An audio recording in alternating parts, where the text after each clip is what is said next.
Good day everyone, Bluebear here. Today I will be doing the upgrade guide for the Commander Legends Battle for Baldur's Gate Draconic Dissent precon that has Furcrag Cunning Instigator at the helm. This deck has quite a bit going on. It wants to be both a forced attack deck using Goad and other specific ways to do so, and it also leans into a Dragon Tribal style of strategy. So let's lean into both of those things. All of my suggestions for this guide will revolve around these strategies as much as possible. Some suggestions, however, may end up being purely just utilitarian, but the main focus will be centered around the aforementioned Force Attack or Goad, and dragons. Who doesn't like dragons? So let's dive in and go over some upgrades for this deck. As I like to do, I will start with the lands. Mana fixing is always needed for the precons, no matter what ones you pick up. Here are a few of the ones that you can use depending on your budget for the colors for red and blue. Volcanic Island, it's the reserve list true dual land. Steam Vents, the shock land. Sulphur Falls is the check land. Storm Carved Coast is the new land that they gave us in Crimson Vale. Shivden Reef is the pain land that they, I believe, just reprinted very recently. Then you've got River Glide and Lava Glide Pathway. It's the one that's the modal dual face card. And then the last one I'll suggest here is if you're going to go with Dragon Tribal, look at Crucible of the Spirit Dragon. It'll give you a burst of mana that you can charge up if you're going with the heavy dragon theme. As far as other things, there weren't really any utility options that I'd liked that weren't already included in the box, so I'll suggest the 3 lands that allow you to draw cards because there's reasons. I'll get over that in a second. You've got Arch of Araska, Bondur's Enclave, and War Room. I like these here in this deck because you can meet all the requirements needed to use the draw abilities, and they are able to be used repeatedly. They also free up other spots from having to be used for card draw in favor of other things that you may want to use for this build. That's not to say that you can't or shouldn't use draw spells, but these options are ones you can use to replace those if you'd like. Let's move on now to the ramp section. I will start with the card Orb of Dragonkind. I would only look at this if you choose to go a heavy dragon or full dragon tribal theme though. Next up, Thought Vessel, because they included most of the other 2 mana value rocks already, and this is one of the last budget options that you can use. Jeweled Lotus, and it's good when your commander starts at 5 mana value, but sadly, it's not very budget friendly. Those are the only options that I can think of to add to this deck that they didn't already include in the box.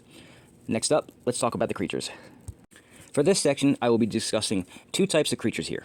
Ones that goad or force attacks, and then dragons for those that want to go a heavy or full-on dragon tribal theme. I'll start with the goad creatures. Bjorna, Nightfall Alchemist, also known as Lucas the Sharpshooter from the Stranger Things Secret Lair, that you can get from the Magic Universes Within versions of that from the Streets of New Capenna set boosters. Next, I'll talk about Ferris Enterprising Salvage. It would pair well with Curse of Opulence since you need artifacts to use it effectively. Grenzo Havoc Razor. It goads but also allows you to exile and play the top card of your library. Loreen the Diversion, it's only single target goad and requires a sacrifice, but still it actually fits well in the deck. And the last one I'll suggest for the goad style creatures is Maeve, Insidious Singer. It comes from the Game Night set, has a repeatable goad ability, and it only requires mana to activate it. And there's an added bonus as well that you get to draw a card when that goaded creature attacks. Now, let's look at some dragons. If you want to go heavy dragon themes or full-on dragon tribal, I would start with the creatures that reduce the cost of them. That's things like Nogi, Draco Zealot, Dragon Lord Servant, and Dragon Speaker Shaman. As far as the actual dragons go, there are a lot to choose from. I'll list off a couple of the ones that I really like here for this deck. Ancient Copper Dragon, because apparently treasure tokens are useful. Goldspan Dragon, which would make those treasure tokens even better. Leyline Tyrant can be a storage battery for all those treasure tokens. You can sacrifice them and it'll store on that card.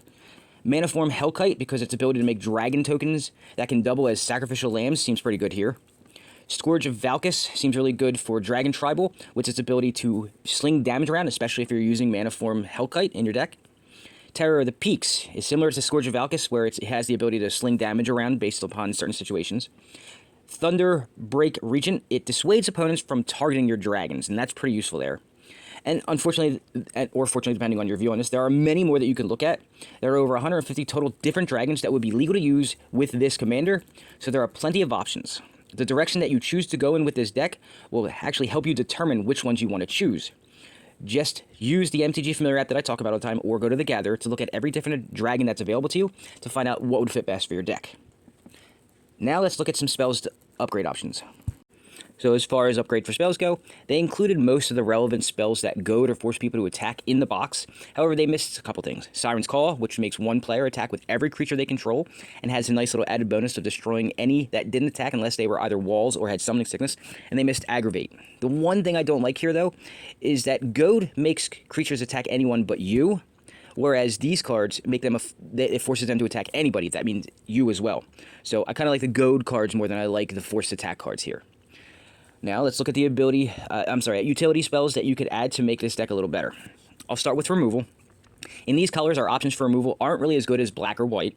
It's usually damage-based or artifact removal in red, and then blue really just uses things that return things to people's hands instead of actual removal. So here are the options that I found best that would help this deck. Cyclonic Rift, Shatterstorm, Vandal Blast, all good options here. Cyclonic Rift will return things, all things to your opponent's hands. Shatterstorm takes care of artifact, and so does Vandal Blast. And again, that's the weakness here with these two colors. For targeted removal, damage-based removal is very situational, but blue does have some oddball actual creature removal spells that aren't just returning things to a player's hand. Things like Pongify, Rapid Hybridization, Ravenstorm, and Reality Shift, all good options here. It's actual targeted removal. As far as tutoring, red has some lackluster tutors, and blue mostly searches just for artifacts and spells, so depending on what you add to the deck, both could be useful things to use. There are things like Mystical Tutor or Merchant Scroll, and red has some cool stuff for Dragon Tribal, like Dragonstorm and Sarkhan's Triumph. Now, I know I said in the land section you can use the 3 lands I mentioned as your main card draw options, but if that's not enough for your liking, you can improve the card draw spells as well. Both colors do this in different ways. Red uses looting style effects, which is to discard a card and draw a card, while blue just straightforward draws cards. Obviously, just drawing cards is better than having to discard the draw, but the rest of the build will help you determine which way you want to go. I'm pretty sure, though, that just drawing cards is the better option here. So, let's look at this. Brainstorm, Commander's Insight, and/or Stroke of Genius are pretty good options here. The X spells are nice if you have an excess of mana. The last section I'll cover is Counter Magic, of course. Being in blue, you have access to it, and since you don't have a lot of actual real removal spells, this is technically your only real option outside of the few that I mentioned earlier, and I'll suggest your best options given it's a 2-color deck. Things like Counterspell, Mana Drain, and of course Fierce Guardianship are really good here. I don't like to use Force of Will or Force Negation on this because of the need to have a blue card in your hand to exile to make these free. I save those for mono blue decks. Now, let's look at some possible enchantment upgrades.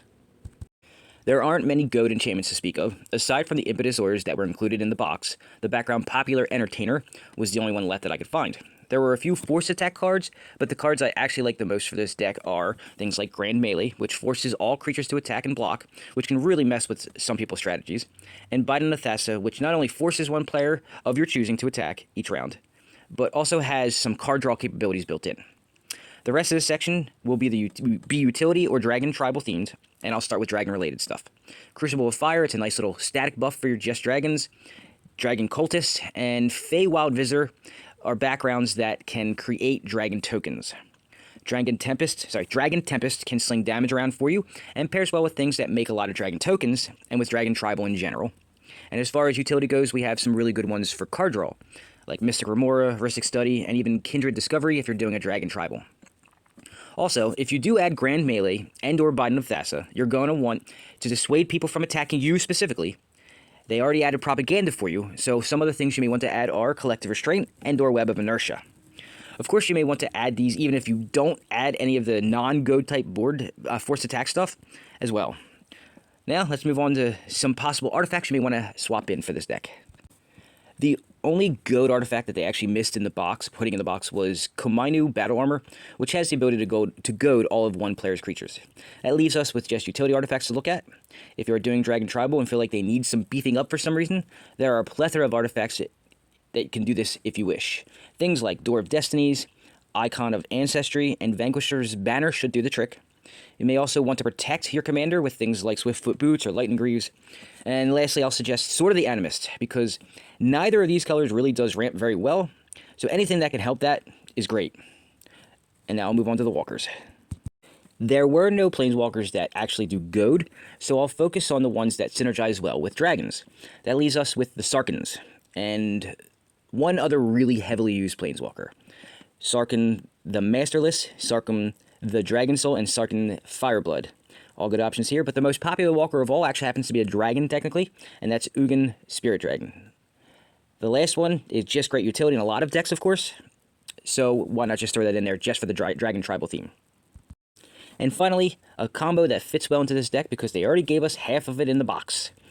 We were given Niv Mizzet pairing, so why not pair that with either Curiosity and or Ophidian's Eye. It's a very well-known infinite combo, but you have to be careful with it. It requires cards in your library, and if you're not paying it close enough attention, you could end up decking yourself out.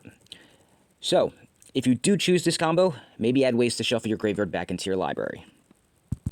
And that's what I've got for you this week as far as upgrades go for the Commander Legends Battle for Baldur's Gate Draconic Dissent precon go. There are some different directions you can go in, and while not quite as powerful as, say, the Dragon for a Dragon Tribal-themed deck, it can still be pretty fun and win you some games for you. Personally, I actually like the Forced Attack Politics style deck. I even made one for the precon selections that I make and sell. But that was a black and red deck with Carter as the commander. I'm not sure if blue-red is a better option than black-red, but I'm sure with some more testing I will find out. Anyway, thanks for watching. If you have any comments, questions, or concerns, or just want to talk about the deck or any of the other decks and videos that I create, you can go ahead and contact me at bluebearsgames.online on Facebook. You can email me at bluebearsgames@gmail.com, and I'll get back to you when I have an opportunity. Or you can leave a comment in the section below, and I'll get back to you in that way. And then if you want to talk further after that, you can go ahead and contact me one of the other two ways. On top of that, if you're looking to help support the channel, there are a couple ways you can do so. The first way is actually just out of generosity. You can go ahead and do some donations to me. And the way you can do that is through PayPal at paypal.me/BlueBearsGames, at Venmo at BlueBearsGames, or through Cash App at $BlueBearsGames. The second way that you could help support the channel, this one actually gets you something for your money. You can go ahead and take a look at all the decks that I've made, and you can make a purchase of 1 or 2 or maybe even 5. I have 60-card decks available for sale, and I also have Commander decks available for sale. So if you're looking at them, you can go ahead and take a look at any of my stuff on the Facebook page or through the Facebook Marketplace. They're all available there. You can see the logo that you need to look for, and all those are available for purchase. You can contact me at any time, and we'll go ahead and talk about how you can acquire one of those. And the last option is the freest of the 3 options. You can do me the favor of subscribing to the channel if you haven't done so already. That way, when I get to my 1,000 subscribers and 4,000 watch hours, somebody else will be paying for the bill. You can also like the video. Apparently, the analytics show that the more people who like your video, the more viewed it gets. So that would help me as well. Or you can share it out on your social medias, whatever one you have, and other people will eventually start subscribing and watching more videos. So all 3 options are great and will help support the channel.